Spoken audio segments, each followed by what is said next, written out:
அனைவருக்கும் வணக்கமா. இன்னைக்கு நம்ம ஒரு நல்ல பதிவு தான் பார்க்க போறோம்.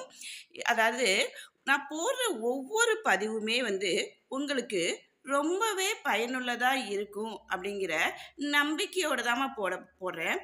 அதனால இந்த நம்பிக்கையோட செஞ்சு நீங்க எல்லாரும் பயன்பெறணும் அப்படிங்கிற ஒரு நல்ல எண்ணத்துல தான் போடுறேன். நம்பிக்கையோட செய்யுங்க. சரி, நம்ம இன்னைக்கு என்ன பரிகாரம் பண்ண போறோம் அப்படின்னா, பௌர்ணமி அன்னைக்கு நம்ம இந்த செய்ய போறோம். இன்னைக்கு பௌர்ணமி அப்படிங்கிறதுனால தான் இந்த பதிவை நான் உங்களுக்கு போடுறேன். அதாவது பௌர்ணமி அன்னைக்கு நான் போடுற ஒவ்வொரு பதிவுமே சரி, அதிகமா செலவு செய்யற மாதிரி இருக்காது. நம்ம வீட்ல வச்சிருக்க பொருளை வச்சு தான் நம்ம செய்வோம் பரிகாரம். இப்ப நம்ம இன்னைக்கு பௌர்ணமிக்கு என்ன செய்யலாம் அப்படிங்கிறத பார்க்க போறோம். எப்பயுமே வெள்ளிக்கிழமை இன்னைக்கு பௌர்ணமி வர்றதுனால சில சமயம் கிழமைகள் மாறி மாறி வரும். இன்றைய தினம் வெள்ளிக்கிழமையில வர்றதுனால நமக்கு ரொம்பவே ஒரு விசேஷமா இருக்கும். அது மட்டும் இல்லாம நம்ம பௌர்ணமி அன்னைக்கு நம்ம இந்த வேண்டுதலை செஞ்சோம்னா நம்ம கிட்ட இருக்கிற எல்லா பிரச்சனைகளுமே தீந்துருமா. அதாவது இந்த உலகத்துல பிரச்சனை இல்லாத மனிதர்களே கிடையாது. எவ்வளவுதான் பணம் வச்சிருந்தாலும், நகை வச்சிருந்தாலும், எவ்வளோ வீடு காசு பணம் எல்லாம் இருந்தாலும் சில பேத்துக்கு நிம்மதியான வாழ்க்கை இருக்காது. சில பேத்துக்கு பணம் இல்லாம கஷ்டப்படுவாங்க.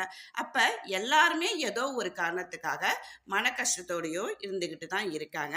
இந்த உலகத்துல நிம்மதியா வாழ்றவங்க அப்படின்னு யாருமே இருக்க முடியாது.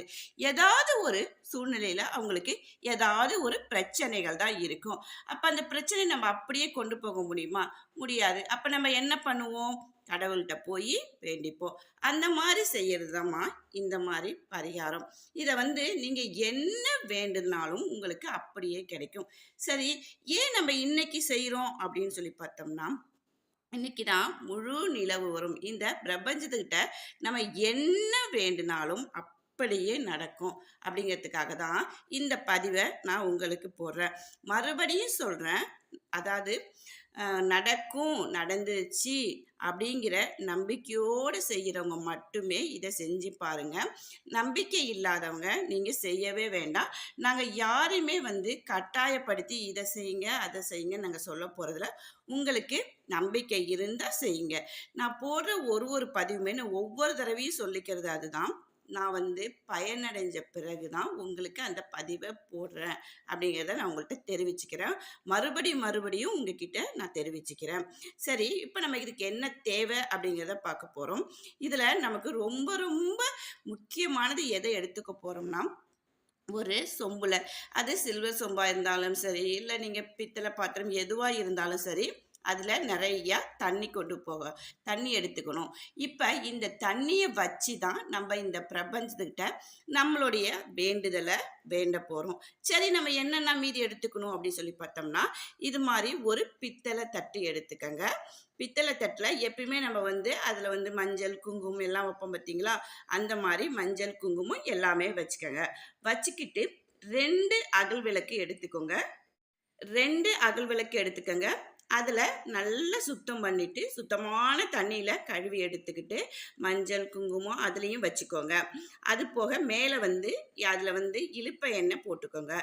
எப்பயுமே நம்ம விளக்கேற்றும் போது 2 திரி தாங்க போட்டு ஏற்றணும். ஒரு திரி போட்டு ஏற்றக்கூடாது.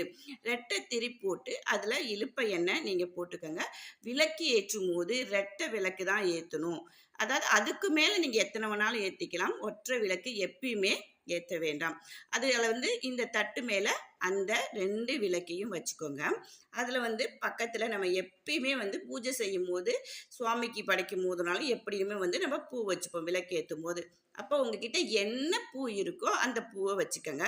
இதில் அது கூடவே ₹1 நாணயம் நீங்கள் வச்சுக்கோங்க. இவ்வளோ தாங்க. நம்ம இது வேறு எதுவுமே நம்ம லட்சக்கணக்கிலையோ ₹1000 ₹2000 அந்த மாதிரி எதுவுமே நம்ம செலவு பண்ண போகிறதில்ல. வீட்டில் இருக்க பொருளை வச்சு தான் நம்ம செய்ய போகிறோம். இதை எப்போ செய்ய போகிறோம் அப்படின்னா, மாலை நேரத்தில் தான் ஒரு 7 மணிக்கு மேலே நம்ம செய்ய போகிறோம். ஏன்னா பௌர்ணமி அதாவது முழு நிலவு அப்போ தான் நல்லா முழுமையாக நமக்கு தெரியும். சில சமயம் வந்து 9 மணி கூட ஆகலாம். நீங்கள் 9 எப்போ உங்களுக்கு நேராக தெரியுதோ அந்த டைமில் நீங்கள் செய்யுங்க. இதை வந்து உங்கள் வீட்டில் மொட்டை மாடி இருந்தால் மொட்டை மாடியில் போய் நீங்கள் செய்யலாம்.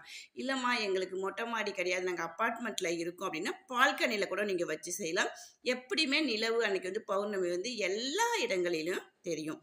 அப்போ என்ன பண்ணுறோம் அப்படின்னா, இதை எடுத்துட்டு மொட்டை மாடிக்கு எடுத்துகிட்டு போயிட்டு இந்த விளக்கை ஏற்றிட்டு இந்த தண்ணி அப்படியே வச்சுட்டு உங்களுடைய வேண்டுதல், அதாவது இதுக்கு எப்பயுமே நம்ம சாமிக்கு காட்டுற மாதிரியே அதாவது நிலவுக்கு சூடம், சாம்பிராணி, வத்தி எல்லாமே காமிச்சிட்டு உங்களுடைய வேண்டுதல், மறுபடியும் சொல்கிறேன், நீங்கள் என்ன வேண்டுனாலும் கண்டிப்பாக தொடர்ந்து நீங்கள் பௌர்ணமி இத்தனை பௌர்ணமி தான் செய்யணுங்கிற அவசியம்லாம் கிடையாது.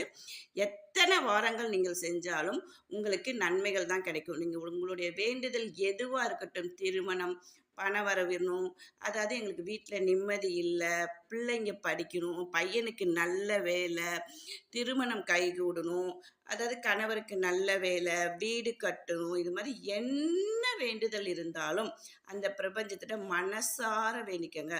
உங்களுடைய மனசை வந்து ஒருமுகப்படுத்திக்கிட்டு, அதாவது இதில் மட்டுமே, அதாவது நம்ம சாமி கும்பிடும்போது நம்ம கவனம் வந்து முழுமையாக நம்ம என்ன வேண்டுமோ அந்த வேண்டுதலை மனசார நினச்சிக்கிட்டு கடவுள்கிட்ட நீங்கள் சொல்லுங்கள். ஏன் அப்படின்னா, முழு நிலவாக இருக்கும்போது இந்த பிரபஞ்சத்துக்குன்னு ஒரு பெரிய சக்தி உண்டு. அதாவது நம்புறவங்களுக்கு மட்டும்தான்ப்பா வாழ்க்கை. மறுபடியும் சொல்கிறேன், நம்பிக்கை இல்லை அப்படின்னாவே நம்ம எதுவுமே செய்ய முடியாது. அதனால இதில் வந்து நம்பிக்கை இல்லை, பொருளையை கிளப்புறாங்க, அப்படி இப்படின்னு யார் எதை சொன்னாலும் நம்பிக்கையோடு இருக்கிறவங்க இதை நீங்கள் செஞ்சுக்கிட்டே வாங்க. உங்களுக்கு நல்லதே நடக்கும். என்ன வேண்டுதல் வேணாலும் நீங்கள் வைக்கலாம். வச்சுட்டு ஒவ்வொரு பௌர்ணமியும் இதுதான் நீங்கள் செய்ய போகிறது. வேற ரொம்ப அதிகமாக அதை செய்யுங்க, இதை செய்யுங்க, அங்கே போங்க, இவ்வளோ செய்யுங்க, அவ்வளோ செய்யுங்க, எதுவுமே கிடையாது. நான் சொல்கிற பதிவு எல்லாமே உங்களுக்கு ரொம்ப எளிமையான பதிவாக தான் நான் சொல்லுவேன். அதை வந்து நீங்கள் நல்லா வேண்டிக்கிட்டு என்னுடைய வேண்டுதல் சீக்கிரமாக நடக்கணும் அப்படின்னு சொல்லி மனதார வேண்டிக்கிட்டு ஒரு 15 நிமிஷம் இதை, அதாவது நம்மளுடைய வேண்டுதலை வந்து 15 நிமிஷம் நல்லா உட்காந்துட்டு கீழே, அதாவது மொட்டை மாடியாக இருந்தால் உட்காந்துக்கங்க, இல்லை பால்கனியாக இருந்தால் உட்காந்துக்கங்க. எப்பயுமே கீழே உட்காரும் போது ஒரு டவலை விரித்து போட்டு உட்காந்துக்கோங்க. துண்டோ இல்லை வேறு எது இருந்தாலும் சின்னதாக ஒரு துணியோ எதுவாக இருந்தாலும் அதன் மேலே அமர்ந்துக்கிட்டு உங்களுடைய வேண்டுதலை வேண்டிட்டு ஒரு 15 நிமிஷம் நீங்கள் அப்படியே அமர்ந்து இருந்தீங்கன்னா கண்டிப்பாக இதுக்கான பலன் உங்களுக்கு கண்டிப்பாக கிடைக்கும்ப்பா. இது வந்து நீங்கள் செஞ்சு பார்த்துட்டு பலன் பெற்றுட்டு நீங்கள் சொல்லணும். அதை விட்டுட்டு இது நடக்குமா நடக்காதா அப்படின்னு சொல்லிட்டு நெகட்டிவாக எந்த வந்துமே நீங்கள் பதிவுமே நீங்கள் போட வேண்டாம் அப்படிங்கிறது நான் அன்போடு கேட்டுக்கிறேன். சரிங்களா? அதுக்கப்புறம் இதை செஞ்சு முடிச்சுட்டு நீங்கள் வந்து எப்பயும் போல் இதை வந்து வீட்டில் வந்து விளக்க மறுபடியும் எடுத்துகிட்டு வந்து அப்படியே, அதாவது குளிர வைக்காமல் அணைக்காமல் அப்படியே எடுத்து வந்து உங்கள் பூஜை அறையில் வைக்கலாம்.